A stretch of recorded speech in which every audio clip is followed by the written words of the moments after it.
વરસાદ પડી જાય પછી લોકમેળાની ઋતુ આવે છે અને વર્ષા ઋતુને લોકો હંમેશા ભારે ઉમંગ અને ઉત્સાહથી વધાવતા હોય છે. મેળા મહોત્સવ ઉપરાંત હવે તો 12 માસ લોકો પ્રસંગોની ઉજવણીમાં બહારનું ભોજન લેતા થયા છે. બીજી તરફ ભેજવાળા વાતાવરણમાં મચ્છરોનો ઉપદ્રવ વધવાની સાથે અનેક પ્રકારના બેક્ટેરિયા અને વાયરસના ફેલાવાની શક્યતા પણ વધી જાય છે. આવા સંજોગોમાં જો પૂરતી સાવધાની ન રાખવામાં આવે તો માનવ શરીર જાણે રોગચાળા માટેનો મેળો યોજવાની જગ્યા બની જાય અને દવાખાનાઓમાં પણ જુદા જુદા ચેપી રોગોના દર્દીઓનો જાણે મેળો જામે તેવી સ્થિતિ સર્જાઈ શકે છે. આથી લોકોના હિતમાં ચોમાસા દરમિયાન કઈ રીતે સાવચેતી રાખવી અને રોગચાળાથી કઈ રીતે બચી શકાય તે અંગે અમે નિષ્ણાત ડોક્ટરોનો ખાસ સંપર્ક કરી તેમના અમૂલ્ય સમયમાંથી જરૂરી માહિતી મેળવી છે. નિષ્ણાત તબીબોએ પણ વાચકોના આરોગ્યના હિતમાં ખૂબ જ ઉપયોગી અને અગત્યની જાણકારી આપી છે. નિષ્ણાત તબીબોએ પણ લોકોને આરોગ્યના હિતમાં ખૂબ જ ઉપયોગી અને અગત્યની જાણકારી આપી છે, જે સૌ માટે માર્ગદર્શક બની શકે છે. ચોમાસાની ઋતુમાં વાતાવરણમાં ભેજ વધતા વિવિધ ચેપી અને મચ્છરજન્ય રોગોનું પ્રમાણ વધવાની શક્યતા રહે છે. શરદી, ઉધરસ, તાવ, ઝાડા, ઉલટી ઉપરાંત ડેન્ગ્યુ, મેલેરિયા, ચિકનગુનિયા જેવા રોગોથી પણ સાવચેત રહેવું જરૂરી છે. વરસાદી પાણી ભરાઈ રહે તેવા સ્થળોએ મચ્છરોનો ઉપદ્રવ વધતો હોવાથી ઘરની આસપાસ પાણી ભરાવા ન દેવું અને પાણીના વાસણો, કુલર તથા ટાંકીની નિયમિત સફાઈ કરવી જોઈએ. વરસાદી કે ગંદા પાણીના સંપર્કથી વિવિધ ચેપનું જોખમ પણ રહે છે, તેથી આવા પાણીથી દૂર રહેવું જોઈએ. ચોમાસામાં શુદ્ધ પાણી અને સ્વચ્છ ખોરાકનો ઉપયોગ, વ્યક્તિગત સ્વચ્છતા તથા બીમારીના લક્ષણો જણાય ત્યારે સમયસર તબીબી સલાહ લેવી એ રોગચાળો અટકાવવાના મહત્વના ઉપાયો છે. ચોમાસાની ઋતુમાં વધતા રોગચાળા અંગે ડોક્ટર હાર્દિક દરાડે જણાવ્યું હતું કે અત્યારે ચોમાસાની ઋતુ ચાલી રહી છે. આ ઋતુમાં તડકાની તીવ્રતા ઓછી અને ભેજનું પ્રમાણ વધારે હોવાથી વાતાવરણમાં બેક્ટેરિયા અને વાયરસની વૃદ્ધિ થતા ફેલાવો વધે છે, જેના કારણે ચોમાસા દરમિયાન બેક્ટેરિયા અને વાયરસથી ફેલાતા રોગચાળાનું પ્રમાણ વધી જાય છે.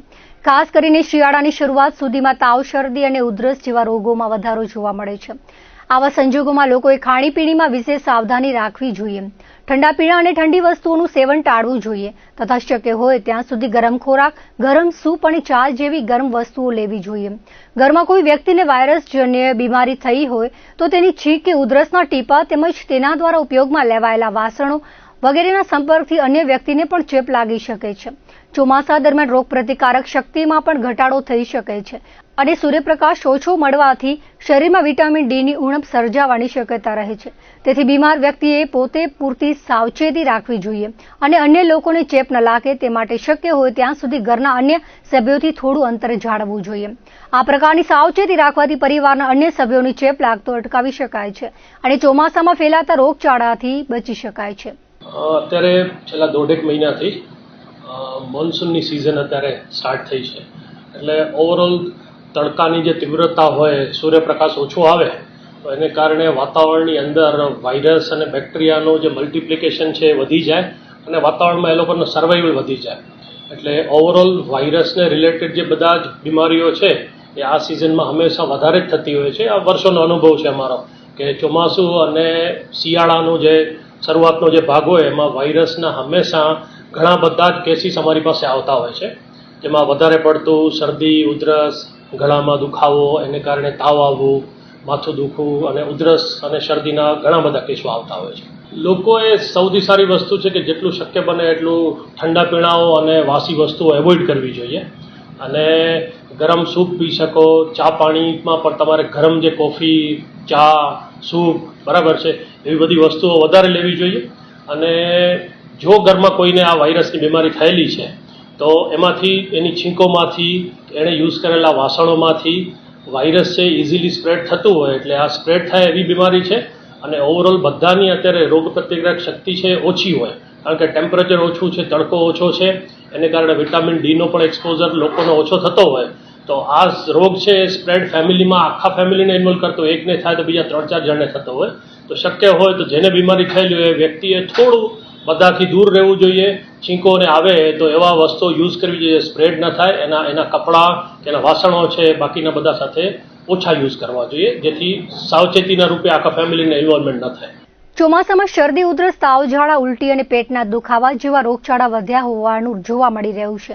આ અંગે ડોક્ટર દીપ ઠક્કરે જણાવ્યું હતું કે ચોમાસામાં ફેલાતા મોટાભાગના રોગો ચેપી હોય છે. નાના બાળકો અને વૃદ્ધોમાં સામાન્ય રીતે પણ રોગપ્રતિકારક શક્તિ ઓછી હોય છે અને ચોમાસામાં રોગપ્રતિકારક શક્તિ વધુ ઘટી જતી હોવાથી તેમની વિશેષ સંભાળ રાખવી જરૂરી છે, જેથી તેમને કોઈ રોગનો ચેપ ન લાગે. ડોક્ટર દીપ ઠક્કરે વધુમાં જણાવ્યું હતું કે ચોમાસામાં બહારની અશુદ્ધ ખાદ્ય વસ્તુઓ બીમારી માટે અત્યંત જોખમી બની શકે છે, તેથી તેનાથી પણ ખાસ સાવચેતી રાખવી જોઈએ. ઘરમાં કોઈ વ્યક્તિને શરદી કે ઉધરસ થયું હોય તો તેણે માસ્ક અવશ્ય પહેરવું જોઈએ, જેથી પરિવારના અન્ય સભ્યોને ચેપ ન લાગે. સરકાર દ્વારા બહારના ખોરાકની શુદ્ધતા જળવાય તે માટે તપાસ અને જાગૃતિ સહિતની કાર્યવાહી કરવામાં આવી રહી છે, જેને તેમણે આવકારીને પ્રશંસા કરી હતી. જોકે સાથે સાથે લોકોએ પણ પોતાની જાતે સાવચેતી રાખવી જરૂરી છે અને ચોમાસાના દિવસોમાં ખુલ્લામાં રાખવામાં આવતો બહારનો ખોરાક અથવા સ્વચ્છતા અને આરોગ્યપ્રદ વ્યવસ્થાનો અભાવ હોય તેવો ખોરાક ખાવાનું ટાળવું જોઈએ.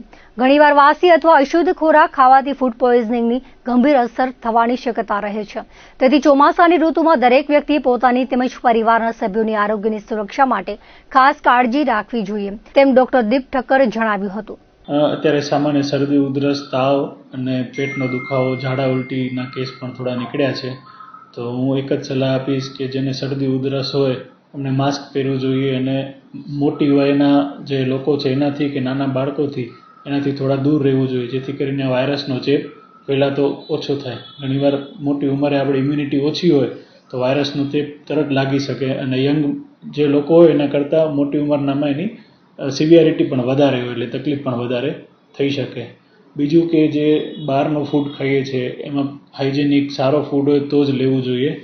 આજે સારી જગ્યાએથી પણ સરકાર જે પ્રમાણે ફૂડ ડિપાર્ટમેન્ટ આપણો અત્યારે જાગૃત થયો છે અને ખરાબ પનીર છે કે એક્સપાયર્ડ વસ્તુઓ છે, ચીઝ છે, બટર છે, એ બધી જ વસ્તુઓ પકડે છે. એ સારી એક પહેલ છે, પણ હું તો પણ લોકોને જાગૃત રહેવા કહીશ કે બને એટલું બહારનું ફૂડ ઓછું ખાવું જોઈએ.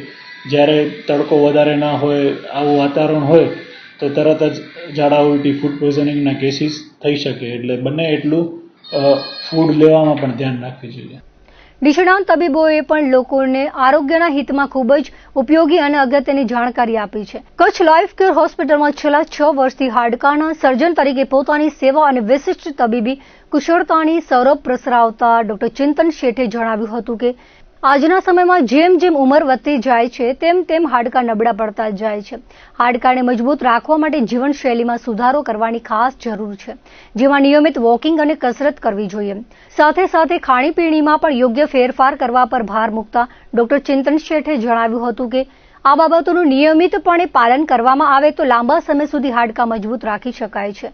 તેમણે વધુમાં જણાવ્યું હતું કે હવે 40 વર્ષની ઉંમર બાદ હાડકાં એટલા નબળા થઈ જતા હોય છે કે સામાન્ય ઈજા કે જરા વાગવાથી પણ હાડકું તૂટી જવાની સ્થિતિ સર્જાય છે અને ઘણી વખત ઓપરેશન કરવાની જરૂર પડે છે. વ્યસન સામે સૌને સાવચેત કરતા તેમણે જણાવ્યું હતું કે વ્યસનને કારણે લોહીની નસો સંકોચાઈ જાય છે, જેના પરિણામે હાડકાને જેટલા પ્રમાણમાં લોહી મળવું જોઈએ તેટલા પ્રમાણમાં મળતું નથી અને તેના કારણે હાડકાં ધીમે ધીમે નબળા પડતા જ જાય છે. ખાસ કરીને ધૂમ્રપાન અને ગુટખા ખાવાની આદત ધરાવતા લોકોના હાડકાં પણ સમય જતાં નબળા પડવાની શક્યતા રહે છે. તેથી આવા વ્યસનથી દૂર રહીને સ્વસ્થ જીવનશૈલી અપનાવવી જોઈએ, તેમ ડોક્ટર ચિંતન શેઠે જણાવ્યું હતું. આજના જમાનામાં હાડકાં એ જેમ ઉંમર વધે છે એમ બહુ જલ્દી નબળા પડતા જાય છે. હવે એમને મજબૂત રાખવા માટે આપણે થોડી મહેનત કરવી પડશે. એના માટે આપણે એક તો લાઈફસ્ટાઈલ સુધારવી જોઈએ, થોડું વોકિંગ, થોડું કસરત, થોડું ખાવા પીવામાં થોડો ફેરફાર, આ બધી વસ્તુઓ કરીએ તો આપણા હાડકાં બહુ લાંબા સમય સુધી મજબૂત રહે. જો આપણે આ બધી વસ્તુમાં હમણાં કે અત્યારે ધ્યાન ના આપીએ તો હવે એના જમાનામાં 40 વર્ષ પછી હાડકાં એટલા નબળા પડી જાય છે કે થોડુંક પણ લાગે તો ફ્રેક્ચર થઈ જાય અને પછી ઓપરેશનની જરૂર પડે. વ્યસનની કારણે કદાચ કોઈ તકલીફ થતી હોય? વ્યસનના કારણે જે લોહીની નસો હોય ને એ બહુ સાંકડી થઈ જાય અને એના કારણે જે હાડકાને લોહી પહોંચવું જોઈએ એ ઓછું પહોંચે એટલે હાડકાં નબળા પડે. એટલે જ્યારે આપણે જેને શું કહેવાય સ્મોકિંગ કે ગુટખા ખાવાની આદતો હોય એમના હાડકાં ધીરે ધીરે નબળા પડતા જાય. મુન્દ્રાના જૂના બંદર રોડ પર આવેલ બ્રિજ અંદાજે 12 માસ પહેલા નવો બનાવવામાં આવ્યો હતો. હાલ આ બ્રિજ પર ગાબડું અને સ્પષ્ટ તિરાડો જોવા મળી રહી છે. હાલ બ્રિજ પર એક ભાગ પર સ્પષ્ટ ગાબડું અને તિરાડો સ્પષ્ટ જોઈ શકાય છે. આ બ્રિજ પરથી સમુદ્ર ટાઉનશીપના રહેવાસીઓ, આઈટીઆઈના છાત્રો, ઓલ્ડ પોર્ટ તેમજ વિવિધ ખાનગી કંપનીના વાહનો સતત પસાર થતા હોય છે અને ભારે વાહનોની પણ સતત અવરજવર રહેતી હોય છે. તો સંબંધિત પ્રશાસન એ તાત્કાલિક આ ગંભીર પ્રશ્ન અંગે તાત્કાલિક નિર્ણય લે એવી લોક માંગ ઉઠી છે.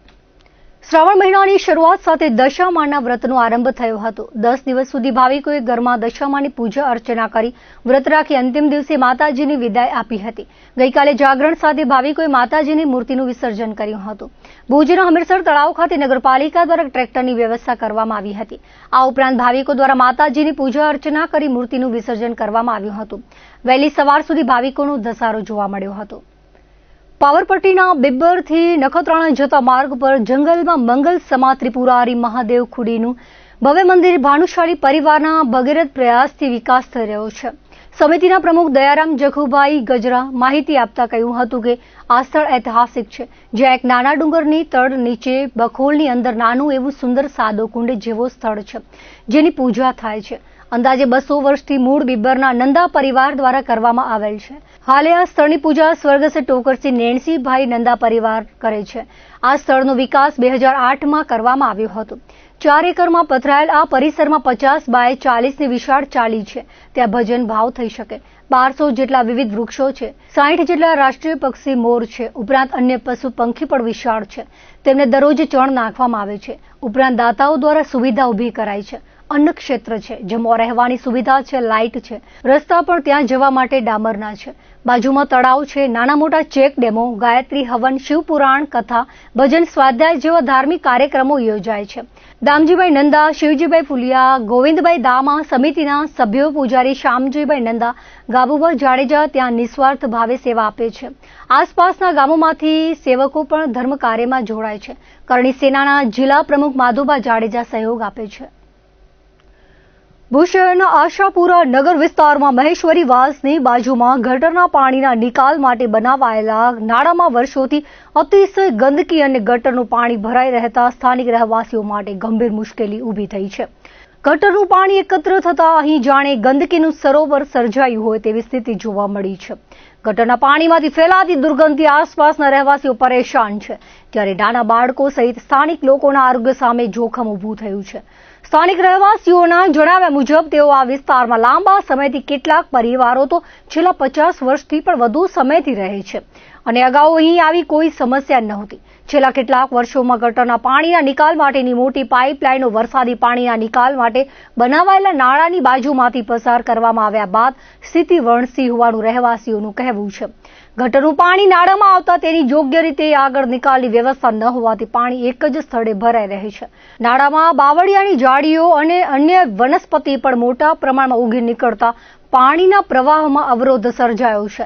પરિણામે ગટરનું પાણી આગળ જતું નથી અને લાંબા સમય સુધી એક જ સ્થળે ભરાઈ રહેતા દુર્ગંધ અને ગંદકીનું પ્રમાણ વધે છે. સ્થાનિકો દ્વારા વારંવાર રજૂઆતો કરવા છતાં નાળાની યોગ્ય સફાઈ, ગંદા પાણીનો નિકાલ અને બાવળિયાની ઝાડીઓ દૂર કરવાની કામગીરી કરવામાં આવતી ન હોવાનો આક્ષેપ કરવામાં આવ્યો છે. રહેવાસીઓનું કહેવું છે કે જો ગટરનું પાણી વરસાદી નાળામાં છોડવામાં આવ્યું હોય તો તેની યોગ્ય વૈકલ્પિક નિકાલ વ્યવસ્થા કરવાની જવાબદારી પણ તંત્રની હોવી જોઈએ. આ સાથે સ્થાનિકોએ એક ગંભીર પ્રશ્ન પણ ઉઠાવ્યો છે કે જો ગટરનું પાણી આ નાળામાંથી આગળ વહીને તળાવ તરફ જતું હોય તો શું ભવિષ્યમાં ગંદુ પાણી તળાવમાં ભળવાની શક્યતા નથી? જો આવી સ્થિતિ હોય તો તે માત્ર રહેવાસીઓના આરોગ્યનો પ્રશ્ન નહીં, પરંતુ તળાવના પાણીના પ્રદૂષણને પણ ગંભીર મુદ્દો બની શકે છે. ગટરનું પાણી તળાવમાં ભળે નહીં તે માટે નગરપાલિકા દ્વારા તાત્કાલિક તપાસ કરી યોગ્ય કાર્યવાહી કરવામાં આવે તેવી માંગ ઉઠી છે. સ્થાનિક રહેવાસીઓએ ગટરનું ભરાયેલું પાણી તાત્કાલિક ઉલેચી કાઢવા, નાળામાંથી બાવળિયાની ઝાડીઓ અને ગંદકી દૂર કરવા, નિયમિત સફાઈની વ્યવસ્થા કરવા તેમજ ભવિષ્યમાં ગટર અને વરસાદી પાણીના નિકાલ માટે યોગ્ય વૈકલ્પિક વ્યવસ્થા ઊભી કરવાની માંગ કરી છે. તંત્ર દ્વારા સ્થળ પર વાસ્તવિક સ્થિતિની તપાસ કરી માત્ર થોડા સમય પૂરતો નહીં પરંતુ કાયમી ધોરણે આ સમસ્યાનો ઉકેલ લાવવામાં આવે તેવી સ્થાનિકોની લાગણી છે. આરોગ્ય અને પર્યાવરણ બંને સાથે જોડાયેલા આ ગંભીર પ્રશ્ને તાત્કાલિક ધ્યાન આપી કાર્યવાહી કરવામાં આવે તેવી માંગ ઉઠી છે. ગુજરાત પ્રેસ અકાદમી ગાંધીનગર, જિલ્લા માહિતી કચેરી ભુજ અને કચ્છ યુનિવર્સિટીના સંયુક્ત ઉપક્રમે સર્જક સાથે સંવાદ કાર્યક્રમ યોજાયો હતો. કચ્છ યુનિવર્સિટીના હોલ ખાતે યોજાયેલા કાર્યક્રમમાં પત્રકારની કડીએ યુવાનો અને સર્જકોનું સંવાદ વિષય પર માર્ગદર્શન આપવામાં આવ્યું હતું. આ કાર્યક્રમના પ્રારંભે શાબ્દિક સ્વાગત તેમજ પ્રાસંગિક ઉદબોધન કરતા ગુજરાત પ્રેસ અકાદમી ગાંધીનગરના સચિવ જયેશ દવેએ જણાવ્યું હતું કે આજના આર્ટિફિશિયલ ઇન્ટેલિજન્સ અને ડિજિટલ યુગમાં માધ્યમો ભલે બદલાયા હોય, પરંતુ માનવીય સંવેદનાનો કોઈ વિકલ્પ નથી. મશીનમાં ટેકનોલોજી છે પણ સંવેદના નથી. વધુમાં તેમણે ઉમેર્યું હતું કે જ્યારે વિચારમાં સંસ્કારિતા અને સંવેદના ભળે છે ત્યારે જ સાચો સંવાદ શક્ય બને છે. તેમણે ભાષા શુદ્ધિ અને સજ્જતા પર વિશેષ ભાર મૂક્યો હતો અને જણાવ્યું હતું કે પત્રકારત્વ અને સાહિત્યમાં શુદ્ધ શબ્દોનો ઉપયોગ અત્યંત જરૂરી છે. આજે રીલ અને પોસ્ટના જમાનામાં દરેક વ્યક્તિ સોશિયલ મીડિયા દ્વારા પત્રકારત્વનું કામ કરી રહી છે, ત્યારે સત્ય અને સજ્જતા સાથે લેખન કરવું એ સમયની માંગ છે. 21મી સદીના વાચક અને છેવાડાના માનવી સુધી સાચો અને અસરકારક સંદેશ પહોંચાડવાની જવાબદારી પણ સર્જકો અને પત્રકારોની છે. રાજકોટ અને જૂનાગઢ ઝોનના સંયુક્ત માહિતી નિયામક મિતેશ મોડાસિયાએ જણાવ્યું હતું કે યુવાનોને વડાપ્રધાનના વર્ષ 2047 સુધીમાં વિકસિત ભારત બનાવવાના સંકલ્પને સાકાર કરવા સૌપ્રથમ વિકસિત ગુજરાતનું નિર્માણ કરવું પડશે, જેમાં યુવા પેઢીની ભૂમિકા અને જવાબદારી અત્યંત મહત્વપૂર્ણ છે. તેમણે સોશિયલ મીડિયાના આભાસી જગતમાંથી બહાર આવી સર્જકો સાથે રૂબરૂ સંવાદ કરવા અને વિકસિત ગુજરાતથી વિકસિત ભારત 2047ના સંકલ્પમાં સક્રિય યોગદાન આપવા યુવાનોને આહ્વાન કર્યું હતું. આ પ્રસંગે કાર્યક્રમના અધ્યક્ષ તેમજ કચ્છ યુનિવર્સિટીના કુલપતિ ડોક્ટર મોહન પટેલે સાહિત્યના ક્ષેત્રમાં યુવાનોની સહભાગિતા, લોક સંસ્કૃતિનું જતન તેમજ ટેકનોલોજીના આ સમયમાં સાહિત્યિક મૂલ્યોની જાળવણી પર ભાર મૂક્યો હતો. નવયુવાનો, વાર્તાકારો અને લેખકોના આગમનથી સાહિત્યનું ભવિષ્ય ઉજ્જવળ અને સુરક્ષિત હાથોમાં હોવાનો વિશ્વાસ તેમણે વ્યક્ત કર્યો હતો. કચ્છની ભૂમિને સાહિત્ય માટે ઓપન લેબોરેટરી ગણાવી હતી. કચ્છના સાહિત્યને આગળ ધપાવવામાં શૈક્ષણિક સંસ્થાઓનું યોગદાન અગત્યનું છે.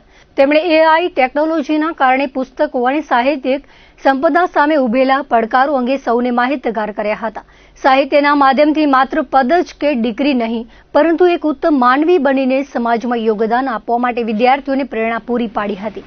કવિ અને કટાર લેખક જયંતિ જોશી શબાબે સર્જન અને પત્રકારત્વના સમન્વય પર પ્રકાશ પાડ્યો હતો અને સચોટ અને જવાબદારી ભર્યા પત્રકારત્વ માટે દ્રવ્યાત્મક, રૂપાત્મક અને ભાવાત્મક પ્રલોભનો અને પ્રતિકૂળતા વચ્ચે કામ કરવાના ગુણો કેળવીને સાતત્યપૂર્ણ કામ કરવા પર ભાર મૂક્યો હતો.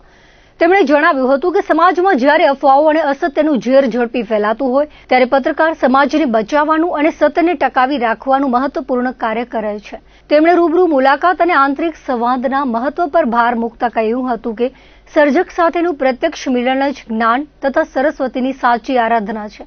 આ તકે તેમણે પત્રકારોને પૂર્વગ્રહ મુક્ત, સંતુલિત અને સંવેદનશીલ બનીને જાગૃત મન સાથે સમાજમાં સાચી સર્જકતા તથા વાસ્તવિકતાનો ઉજાસ ફેલાવવા અપીલ કરી હતી.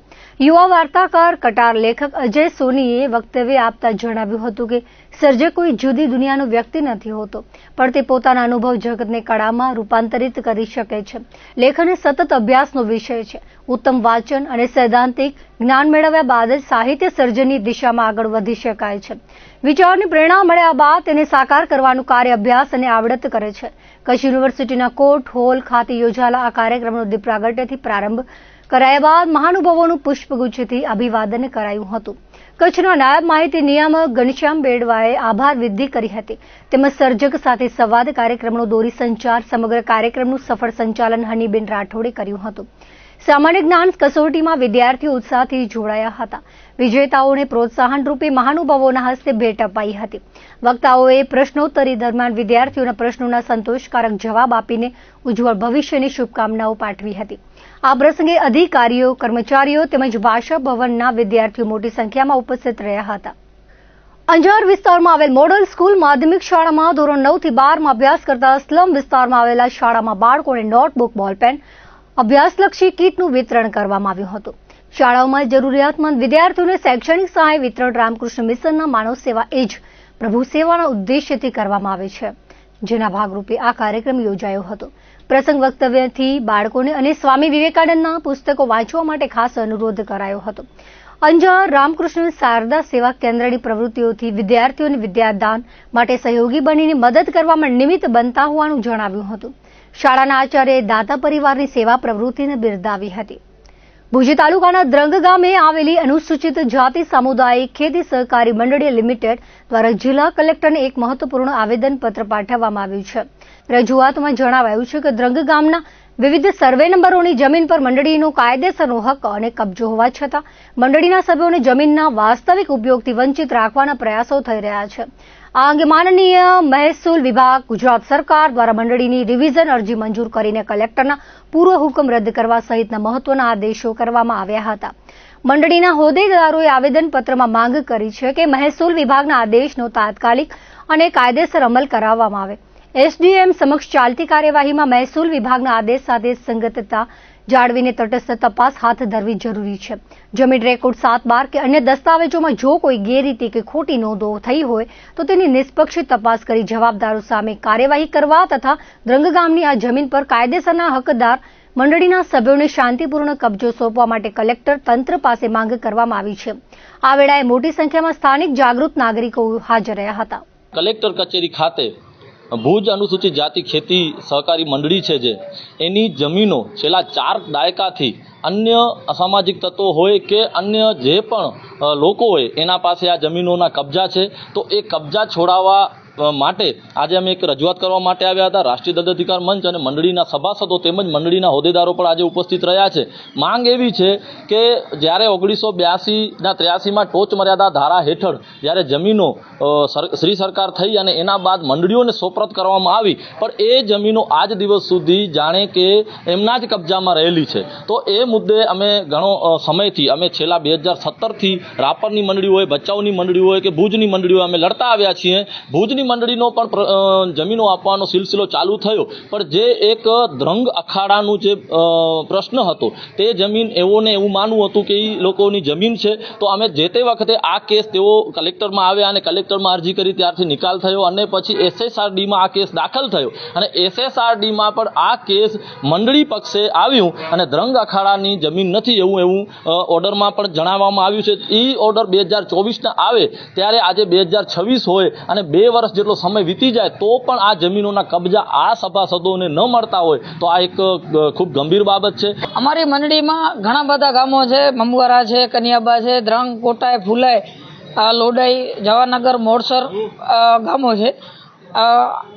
આ દ્રંગની જમીનમાં ખોટી રીતે અખાડાથી દાવાઓ કરી અને જમીનોને કબજો આપતા નથી અને કાયદા SSRDના હુકમ મુજબ જમીનો 2024માં એનો હુકમ પૂર્ણ થયેલ છે અને એ જમીનો અમને સોંપવાનો ઓર્ડર પણ કરવામાં આવેલ છે. તેમ છતાં એ લોકો ખોટી રીતે ધાકધમકીઓ કરી અને અમારા સાથે ઘણો બધો ધાકધમકીઓ કરીને જમીનનો સોપત કરતા નથી. મારા દ્વારા એક જમીનમાં વાવેતર કરવામાં આવેલ હતો. એ જમીનમાં ત્યાં અખાડાના 300 થી 400 સેવક ગણો ભેરા થઈ અને મને દબાવવાની ટ્રાય પણ કરવામાં આવેલ છે. એ લોકો એમ કીધું કે જમીન મૂકી દો, પણ અમે લોકો જમીન મૂકવાના નથી.